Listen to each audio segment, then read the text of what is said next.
मुख्यमंत्री भूपेश बघेल आज दिल्ली के लिए रवाना हो गए हैं। उड़ान भरने से पहले मुख्यमंत्री भूपेश बघेल मीडिया से चर्चा की। इस दौरान सीएम ने धान खरीदी समेत अन्य मुद्दों पर जवाब दिया। सीएम ने खराब मौसम से प्रभावित हुए धान खरीदी को लेकर बयान दिया। सीएम ने कहा कि किसानों को नुकसान नहीं होगा। बीजेपी ने जितना अधिकतम धान खरीदा था उतना हम खरीद चुके हैं।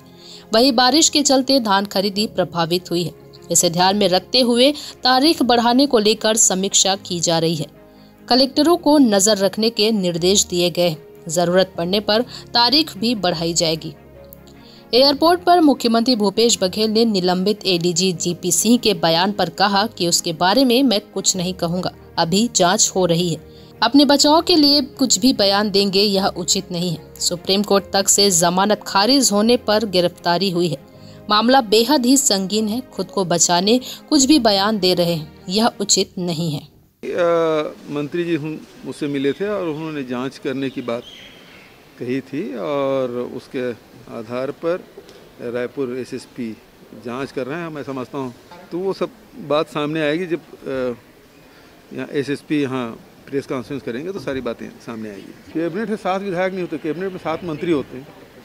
अभी तत्काल आया और पहले भी तो हुए। वो तो भगदड़ मची हुई भारतीय जनता पार्टी में, जो सब कुछ नियंत्रित दिखाई दे रहा है।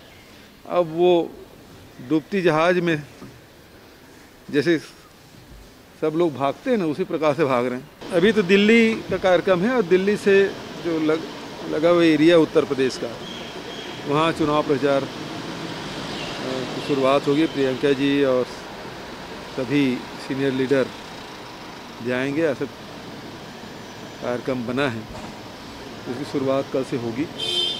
पूरे देश में भारतीय जनता पार्टी के खिलाफ जो माहौल बना है, उसका ये उदाहरण है कि भारतीय जनता पार्टी की चाहे केंद्र की सरकार हो चाहे राज्यों की सरकार हो, वो आम जनता की समस्याओं से उनको कोई लेना देना नहीं।